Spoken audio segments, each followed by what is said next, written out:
क्या आप जानते हैं सहूनियत या ज़ायनिज़्म क्या है? यह सिर्फ एक नज़रिया नहीं बल्कि एक आलमी तहरीक है। ये किताब हमें बताती है कि ज़ायनिज़्म वो तहरीक थी जिसका मकसद फ़लस्तीन में यहूदी रियासत कायम करना था। ये तहरीक 19वीं सदी में यूरोप से शुरू हुई, जब यहूदी बरादरी को शदीद मजालिम का सामना था। थियोडोर हर्ज़ल ने यहूदी रियासत का ख्वाब देखा। 1948 में इसराइल का क़याम उसी ख्वाब की ताबीर थी, लेकिन इसके साथ ही फ़लस्तीनियों की ज़मीन, शनाख्त और मुस्तक़बिल भी मुतासिर हुआ। ये सिर्फ तारीख नहीं, ये आज की सियासत, जंग और अमन का सवाल है। ज़ायनिज़्म क्या सिर्फ यहूदियों का हक है या जुल्म का आगाज? यूरोप में यहूदियों के खिलाफ बढ़ती हुई नफरत ने ज़ायनिज़्म को जन्म दिया। डेविड बेन-गुरियन, थियोडोर हर्ज़ल जैसे अफराद ने तहरीक को मुनज़्ज़म किया। इन रहनुमाओं ने आलमी ताकतों से हिमायत हासिल करने की कोशिश की, जैसे बेल्फोर डिक्लेरेशन 1917। बरतानिया की जानिब से फ़लस्तीन में यहूदी कौमी वतन की हिमायत जो थी वो बेल्फोर डिक्लेरेशन थी 1917 में। 1948 में इसराइल का क़याम ज़ायनिज़्म का सबसे बड़ा हदफ मुकम्मल हुआ। अरब इसराइल जंगें और फ़लस्तीनियों की नकल मकानी जैसे अहम सियासी नताइज भी ज़ाहिर बहस हैं। ज़ायनिज़्म की इक़साम: सियासी, रियासती सतह पर यहूदी रियासत का क़याम करना, मजहबी, मजहब की बुनियाद पर अर्ज़ मुक़द्दस की वापसी, सक़ाफ़ती, यहूदी सक़ाफ़त व ज़बान इब्रानी को ज़िंदा रखना। बाज़ यहूदी ग्रुप खुद भी ज़ायनिज़्म के ख़िलाफ़ हैं। फ़लस्तीनी अवाम और अरब दुनिया की जानिब से ज़ायनिज़्म को नौआबियाती मंसूबा समझा जाता है। इस किताब में जदीद रियासत इसराइल की पॉलिसियों, क़वानीन और ज़ायनिज़्म के असरात पर भी रोशनी डाली गई है। इस किताब में हर हर्फ ए से लेकर जी तक ज़ायनिज़्म से जुड़ी एक अहम इस्तिलाह, शख्सियत या वाक़े की नुमाइंदगी करता है। ए, अलिया, यहूदियों की फ़लस्तीन अर्ज़ इसराइल की तरफ हिजरत को अलिया कहा जाता है। ज़ायनिस्ट तहरीक में इसे एक मुक़द्दस कौमी फरीज़ा समझा जाता है। सी, कांग्रेस 1897 में थियोडोर हर्ज़ल की क़यादत में पहला ज़ायनिस्ट कांग्रेस इजलासी मुनक़्क़िद हुआ, जहां यहूदी रियासत के क़याम का रस्मी मुतालबा सामने आया। डी, डायस्पोरा, दुनिया भर में फैले हुए यहूदी जो फ़लस्तीन से बाहर मुकीम थे। ज़ायनिस्ट का मकसद था कि उन सब को वापस एक रियासत में मुत्तहद किया जाए। ई, एरिट्स यसरील, इब्रानी में फ़लस्तीन के लिए इस्तेमाल होने वाले मजहबी और कौमी नाम, जैसे ज़ायनिस्ट यहूदियों का तारीखी वतन समझते हैं। F, factionalism,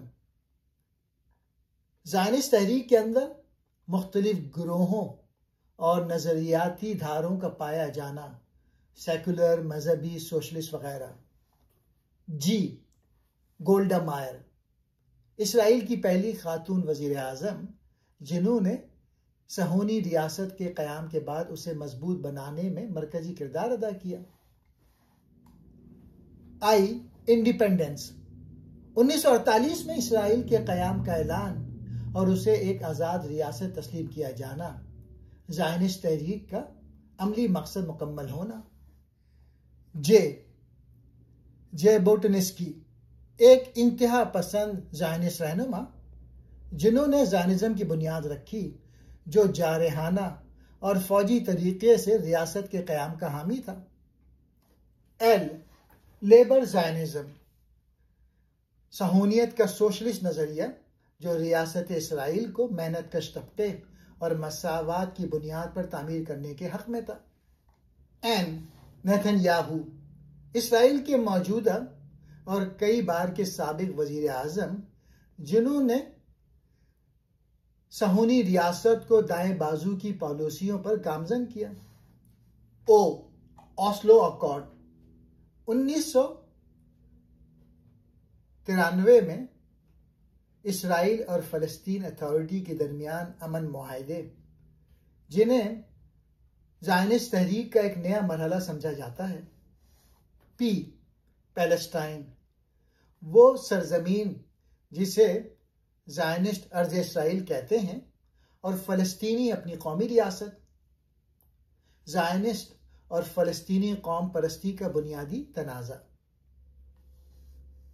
Q, कॉर्टीन of decent, Zionist में अंदरूनी या बैरूनी तनकीद को अक्सर दबा दिया जाता है, ख़ास तौर पर वो लोग जो इसराइल की पॉलिसियों से इख्तलाफ करते हैं। आर, रिविजनिस्ट ज़ायनिज़्म, ज़ायनिस्ट का एक सख्त गिर और कौम परस्त धारा जिसका मकसद तमाम फ़लस्तीन पर काबिज होकर यहूदी रियासत बनाना था। एस, 6 डेज वॉर, 6 रोज़ा जंग 1967। इस जंग में इसराइल ने उर्दन, मिस्र और शाम से इलाके छीन कर कब्जा किया। ज़ायनिस्ट तौसी पसंदी का अमली मज़हर। टी, टेम्पल माउंट, यरूशलेम का मुतनाज़ मुकाम जहां मुसलमानों का अक्सा है और यहूदी इसे अपना मजहबी मरकज मानते हैं। सहूनियत का मजहबी पहलू। यू, यूनाइटेड नेशन, अक़वाम मुत्तहिदा की करारदाद 1947 के तहत फ़लस्तीन को अरब और यहूदी रियासत में तकसीम किया गया। वी, विल्ना गाउन, यहूदी मजहबी स्कॉलर जिन्होंने मजहबी बुनियादों पर फ़लस्तीन में आबाद होने की तरगीब दी। सहूनियत के मजहबी महरकात में से एक है। डब्ल्यू, वर्ल्ड ज़ायनिस्ट ऑर्गेनाइजेशन, दुनिया भर की ज़ायनिस्ट तंजीमों को मरबूत करने वाला आलमी इदारा जो रियासत इसराइल के क़याम में बहुत फ़ाल रहा है। एक्स, जीनोफोबिया, ज़ायनिस्ट पर यह इल्ज़ाम भी लगाया जाता है कि वो गैर यहूदियों, बिलखसूस फ़लस्तीनियों के खिलाफ तासुब या नस्ली इम्तियाज़ को फ़रोग़ देती है। वाई, यिशहू, ज़ायनिस्ट रियासत के क़याम से पहले फ़लस्तीन में आबाद यहूदी की आबादी को यिशहू कहा जाता था, जो बाद में इसराइली रियासत में जम हो गई। ये किताब सिर्फ यहूदियों का बयानिया पेश करती है, लिहाजा इसका मुताला तनकीदी और गैर जानिबदाराना नज़र से किया जाना चाहिए। पहली जंग अजीम के दौरान बरतानिया ने 2 नवंबर 1917 को एक ख़त में ऐलान किया, हम फ़लस्तीन में यहूदी कौमी वतन के क़याम की हिमायत करते हैं। ये बरतानिया के वज़ीर ख़ारजा आर्थर बिलफोर ने यहूदी बनकार रॉथचाइल्ड को लिखा था। बरतानिया ने यहूदियों से वादा किया कि वो फ़लस्तीन में उनके लिए कौमी वतन बनाएगा, मगर इसी वक्त अरबों से भी आज़ादी के वादे किए गए थे। फ़लस्तीन में उस वक्त अक्सरियती इबादी अरब मुसलमानों की थी। ये ऐलानिया नौ आबादियाती सियासत की मिसाल समझा जाता है, जिसने अरब यहूदी तनाज़े को जन्म दिया। अलिया, फ़लस्तीन की तरफ यहूदी हिजरत। ये अलिया इब्रानी लफ्ज़ है जिसके मायने हैं ऊपर जाना या बुलंदी की तरफ सफ़र करना। ज़ायनिस्ट में इसका मकसद यहूदियों की फ़लस्तीन वापसी, जो बाइबल की पेशगोई की तकमील मानी जाती है। तारीख़ी लहरें। पहली अलिया 1903 में रूस और यूरोप से, दूसरी अलिया 1904 से 1914 सहूनियत से मुतासिर मजदूर तबका। तीसरी अलैया 1919 से 1923 तक जंग अजीम अव्वल के बाद। चौथी और पांचवी अलैया नाजिज्म के दौरान यहूदी फरार। इसके नताइज क्या हुए? फ़लस्तीन में यहूदी आबादी में तेजी से इजाफा हुआ, ज़मीनों की खरीदारी, अरब किसानों की बेदखली और आबादकारी के 22 अरबों में गुस्सा बढ़ा। 14 मई 1948 को डेविड बिन गुरियन ने इसराइल के क़याम का ऐलान किया। उसी दिन अरब रियासतों ने इसराइल पे हमला कर दिया। 1948 की अरब इसराइल जंग। इसराइली मौक़िफ़, यहूदियों ने अपनी तारीख़ी सरजमीन पर वापस आके एक जदीद रियासत कायम की। फ़लस्तीनी मौक़िफ़, ये क़याम एक जबरी कब्ज़ा और नस्ली सफाया था जिसमें लाखों फ़लस्तीनी बेघर हुए। Oslo accord.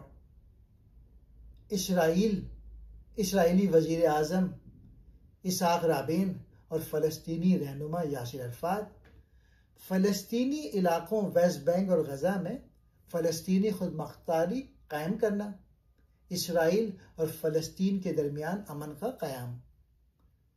इसका अंजाम क्या हुआ? महदूद कामयाबी। इसराइल की बस्तियों की तामीर जारी रही। दूसरी इंतिफादा, फ़लस्तीनी बगावत शुरू हो गई।